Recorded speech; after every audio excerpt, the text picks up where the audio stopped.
Today, me and Dylan, so as you may have noticed, 2 weeks ago, we actually missed a podcast slot due to the fact both Dylan and I were traveling because we had the great privilege of being invited to go on a school trip where we could go to New York and Washington, D.C. So today, Wait, Dylan and I, quiz question. What does DC stand for? District of Columbia, Very good. um, so today, Dylan and I will be discussing this trip, but also looking at the importance of why students, or why we think now from our past experiences only 2 weeks ago, our 2 weeks past experiences, we believe students should venture out to the rest of the world. And so to And begin the with, and the importance of school trips as well. How and the importance valuable of a the school school trip trip is. and Yeah. commitment to the school, I'd say, though it may not necessarily be relevant, but I think just getting stuck in with everything, I think it will Yeah, allow more opportunities for students to agreed. prosper, flourish, human flourishing, Agreed. as I Aristotle think would. I think we should probably like touch upon those few parts. And yeah, it's basically more just like how can a student maximize their time at school with the opportunities either given to them or those that they have to seek out, touching upon our experiences, but ultimately giving a guide for you guys on how you can best succeed at school. I think this is a really interesting one, but also just a general catch up as well with you guys and myself and Aniruddh because we haven't recorded in a while, as I stated. So yeah, Aniruddh, kick us off.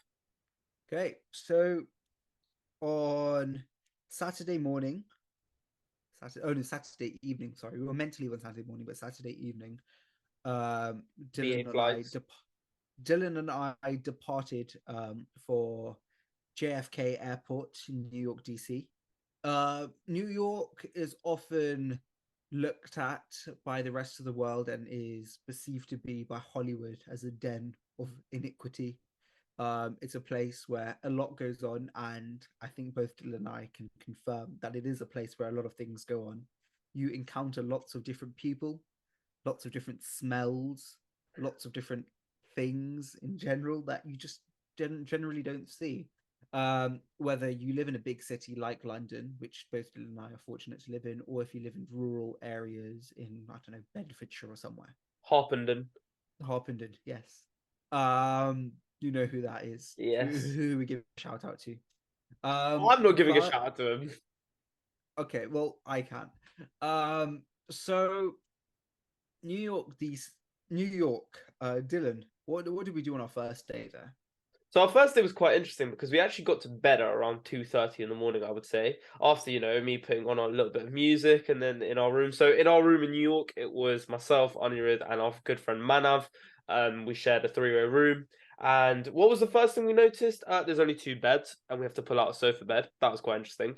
And I think, and yeah, we all took in turns of who was sleeping on the sofa bed each night, and that was like just standard kindness and good decency. What did we do on the first day? We went to Staten. We went past Staten Island, went to Ellis Island, went past Liberty Island as well. All those three places around Manhattan, and we went on a boat ferry. It was freezing cold over the waters, but Ellis Island was incredible. We went to a museum which was basically giving a history about the immigration and the detention center for the immigrants. Um, then we went to um basically we had lunch, and then we went on basically a trip of the Wall Street, the slave market area, and those type of areas within New York. Yeah, And then we went to the Rockefeller Center. yeah. So we went on a walk. So one of the key things that day that we did was we went on a walking tour of New York, with a lovely man called John. John, Um, yes. and so on this tour, we, as Dylan mentioned, we went to Wall Street. We went to where the slave market was, and I think one of the most memorable experiences of that tour specifically, and in New York in general, is when we went to the 9/11 memorial. Uh, Yes, that's what that started our tour of Wall Street, the 9/11 Memorial and the World Trade that was Center. something Yes. that was something that was really powerful. Um, and it's a time when nearly more than 3,000 people sadly lost their lives In one due to day. a terrorist attack to the Twin Tower buildings, which were the World Trade Center. And I think it was really important what they did there. It was very simple in design. There was nothing that they weren't trying to show anything off because that would not be appropriate, but also they weren't doing more than they needed to, which I felt was very good. It felt very it the memorial felt somewhat humble. If it I don't know how to explain it, but it felt like everyone there was at ease. New York is such a loud city, but when you go within 20 meters of the memorials, it's just dead silent. Everyone's there paying their respects to the people that died. Um, and there was something almost there was something almost not oh, I'm trying to think of the word now. But it was just an incredible experience. And I think that I would say to anyone that goes to New York, you have to go to the 9/11 memorial because it's just a time in which you can remember your past, or and it 9/11 is one of the most significant events that took place in the 21st century, if not the most significant event that took place in the 21st century, that's led to the current state of the world that we're in today. And so I would say if you are in New York, don't think twice about going to the 9/11 memorial. Just go, and you won't regret it at all. And for you, who this is your first time visiting New York, where you can remember it fully. What was it about the World Trade Center, which is now being rebuilt, as well as the Twin Tower Memorial, where compared to the glamour of the busyness of New York, what was it about that stood out to you? There was a stark contrast between both of them, and even the 9/11 memorial and where the Twin Towers were right in the heart of New York, there was it was almost beautiful in the sense that everyone came to this one place and everyone mourned or reflected or thought back to what happened on the 11th of September 2001 together. And if you felt united, and ultimately that's what New York, or that's what New York was like after 9/11. Everyone came united for this one cause to fight terrorism in general, and then that ultimately led to a war on terror. But rather than going into the politics of that, It's I about the think morality. yeah, I think everyone suddenly just became human in that moment. Everyone suddenly just became united. And that's similar to lots of different things, I feel. When we went around places in New York, when we went to the slave market, everyone was like, people's lives were being sold to the highest bidder. Or when we went to the African American History Museum in Washington D.C., part of Which the we'll get to Smithsonian in a bit. We'll Museums, get to that in which a we'll bit. get to in a bit. But when you're looking at things such as Plessy versus Ferguson in 1896, or North and South sectional tension in the years leading up to 1850, there's so much history that we have as individuals. Though we may not be a part of it, we can still appreciate it, and we can try and we just have to remember what was done in the past cannot happen in the future.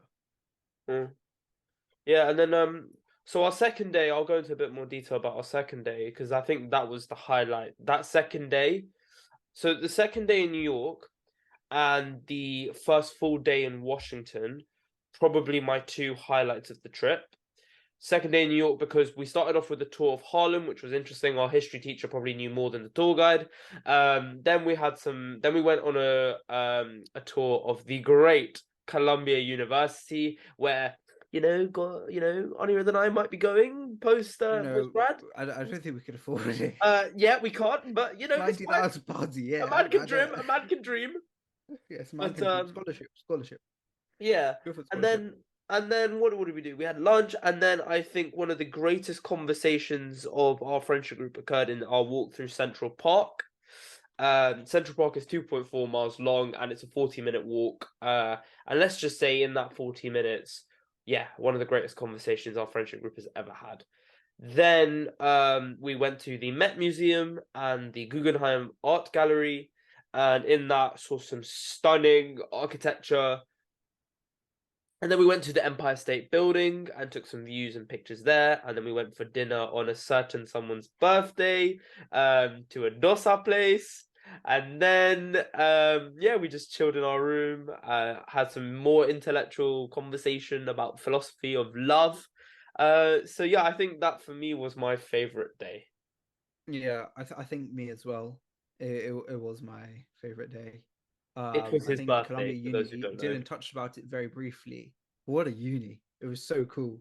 It was right in the center of New York. It was in Manhattan. So you're not far from anything really. You're near Central Park, and it's a campus uni as well. And it was just huge.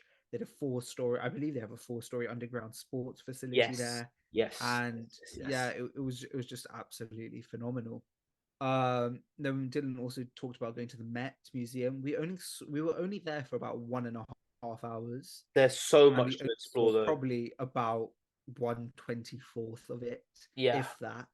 I mean, there was so much that we could have seen, and it was just very unfortunate that we were there for such a short amount of time. And Personally, yeah, I would have liked to stay there longer and not go to the Guggenheim Art Gallery, if I'm honest. But I'm happy that we went to both. yeah, I'm happy we saw modern art. Whether I'm the biggest fan of it or not, well, Another question. is another question. Is another conversation, sorry. And so Dylan did talk about this like quite happily that we had an incredible conversation walking through Central Park.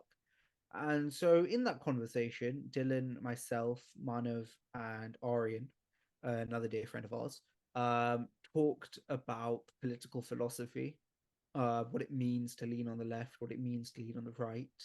Um, Is there such thing as a left to right wing anymore, or is it a spectrum, circular, like just different yeah, themes, really? and I think one of the great things that we talked about there that I think we wouldn't have talked about necessarily in London to the same extent is is what did I mention talking about left and right, and that's because we were in the center of probably the most capitalistic city on the planet. Yeah. I mean, New York generates billions of pounds per day in its biggest banks. I mean, walking down Wall Street the day before, all you could see is just stressed out people looking at their phones very carefully and pedantically every few seconds just to ensure that they haven't lost some money or something. So yeah, and I think that's one of the great experiences about traveling. It opens up conversations that you can have with your friends about topics that you may not initially think you were going to discuss or discuss in the same level of depth.